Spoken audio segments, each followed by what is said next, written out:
एकदन्ताय विद्महे वक्रतुण्डाय धीमहि तन्नो दन्ती प्रचोदयात्। महाकर्णाय विद्महे वक्रतुण्डाय धीमहि तन्नो दन्ती प्रचोदयात्।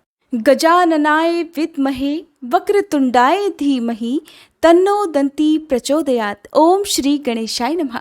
आप सभी का हमारे YouTube चैनल पर हार्दिक स्वागत है। आज ज्येष्ठ मास के कृष्ण पक्ष की संकष्टी चतुर्थी है और चतुर्थी तिथि विघ्नहर्ता भगवान गणेश को समर्पित होती है। ऐसे में संतान से जुड़ी हर समस्याओं के निवारण के लिए या सभी प्रकार के सुखों की प्राप्ति के लिए विघ्नहर्ता भगवान गणेश जी की पूजा करके व्रत रखा जाता है और व्रत की कथा पढ़ी और सुनी जाती है। आज की इस वीडियो में आप सुनेंगे संकष्टी चतुर्थी की व्रत कथा। उससे पहले आप जान लीजिए आज की तिथि और शुभ मुहूर्त के बारे में। तो आज 19 मई गुरुवार का दिन है।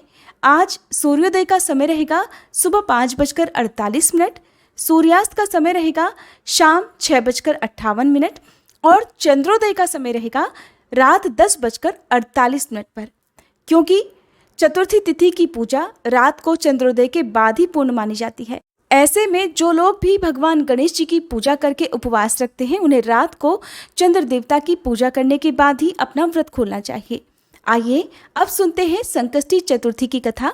कथा प्रारंभ करने से पहले आप सभी से अनुरोध है, कमेंट बॉक्स में गणेश भगवान की जय जरूर लिखिएगा। वीडियो अगर अच्छी लगे तो वीडियो को भी लाइक कीजिएगा। साथ ही आप हमारे इस चैनल पर हर दिन नियम से ज्येष्ठ मास महात्म्य की कथाएं भी सुन सकते हैं। संकष्टी चतुर्थी की पहली पौराणिक कथा के अनुसार एक समय की बात है, विष्णु भगवान का विवाह लक्ष्मी जी के साथ निश्चित हो गया। विवाह की तैयारियां होने लगी। सभी देवताओं को निमंत्रण भेजे गए, परंतु गणेश जी को अलग से निमंत्रण नहीं दिया। कारण चाहे जो भी रहा हो, अब भगवान विष्णु की बारात जाने का समय आ गया। सभी देवतागण अपनी अपनी पत्नियों के साथ विवाह समारोह में सम्मिलित हुए।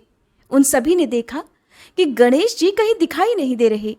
तब वे आपस में चर्चा करने लगे कि क्या गणेश जी को न्योता नहीं भेजा है या स्वयं गणेश जी आए ही नहीं हैं।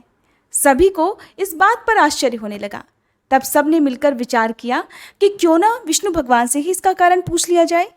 तब वे विष्णु भगवान के पास गए और कारण पूछा।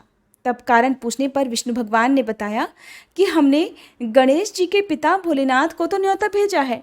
अगर गणेश जी अपने पिता के साथ आना चाहते तो आ जाते, अलग से न्योता देने की कोई आवश्यकता भी नहीं थी।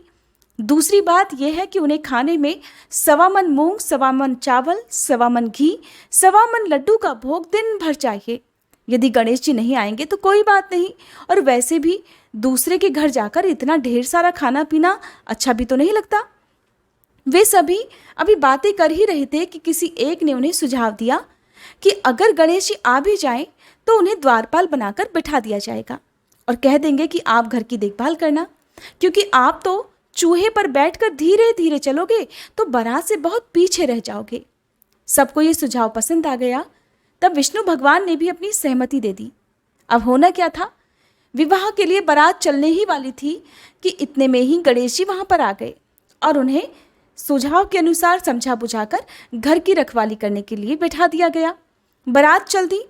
तभी वहां पर देवर्षि नारद वीणा बजाते हुए नारायण नारायण करते हुए पधारे। उन्होंने देखा कि गणेश जी तो दरवाजे पर ही बैठे हुए हैं। तब उन्होंने मुस्कुराते हुए गणेश जी से उनके रुकने का कारण पूछते हुए कहा कि क्या बात है गणेश जी, आपको विष्णु भगवान अपनी बारात में लेकर नहीं गए? तो गणेश जी कहने लगे कि विष्णु भगवान ने तो मेरा बहुत अपमान किया है और इस प्रकार मुझे द्वार पर रखवाली करने के लिए बैठा दिया है।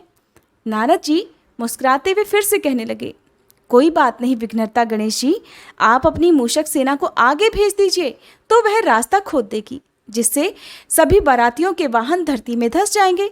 तब तो सम्मान पूर्वक उन्हें आपको बुलाना ही पड़ेगा।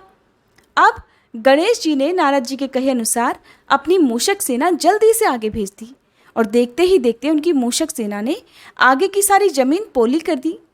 कुछ देर के बाद जब बारात वहां से निकली तो रथों के पहिए धरती में धंस गए। सभी ने बहुत कोशिश कर ली किंतु पहिए नहीं निकले।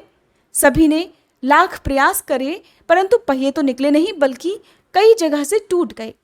किसी की समझ में नहीं आ रहा था कि अब क्या किया जाए। तब तो नारद जी कहने लगे, आप लोगों ने गणेश जी का अपमान करके अच्छा नहीं किया। यदि उन्हें मनाकर लाया जाए तो आपका ये विघ्न दूर हो सकता है और आपका कार्य भी सिद्ध हो सकता है। सभी को नारद जी का सुझाव पसंद आ गया। तब भगवान शंकर ने अपने दूत नंदी को भेजा और वे गणेश जी को किसी प्रकार समझा बुझाकर अपने साथ ले आए।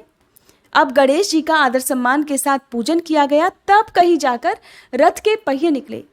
अब रथों के पहिए तो निकल गए, परंतु वे टूट फूट गए थे, तो उन्हें सुधारे कौन? तभी तो बारात आगे बढ़ती। पास के ही खेत में खाती काम कर रहा था।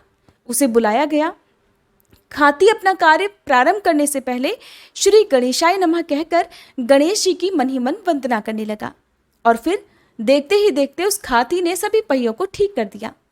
तब खाती कहने लगा कि हे देवता गणों, आपने सबसे पहले गणेश जी को नहीं मनाया होगा और ना ही उनका पूजन किया होगा, इसीलिए तो आपके ऊपर ये संकट आया है।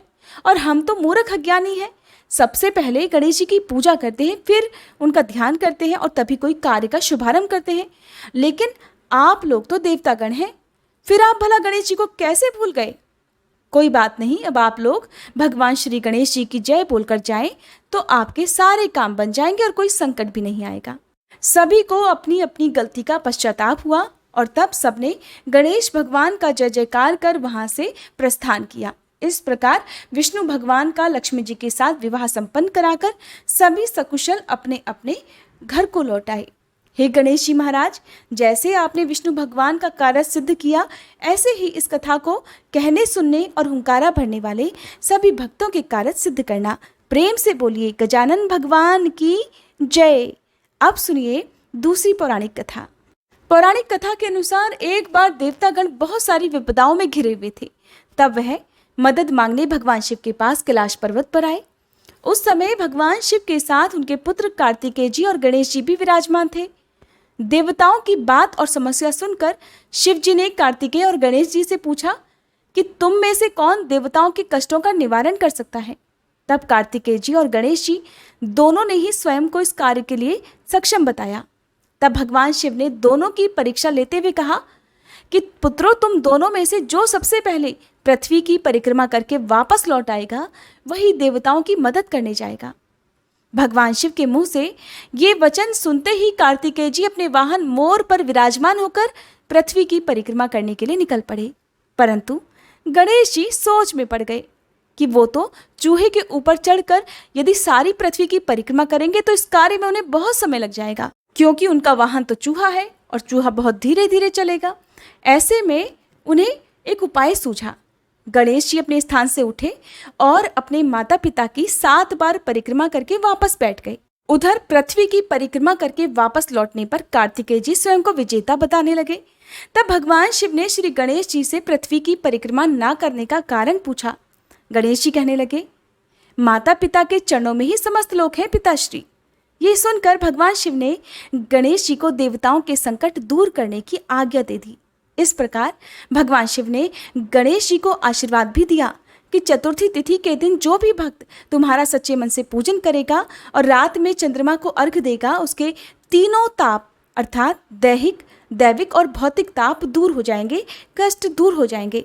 और जो भक्त इस दिन व्रत रखेगा उसके सभी प्रकार के दुख दूर होंगे, साथ ही उसकी सभी मनोकामनाएं भी पूर्ण होंगी।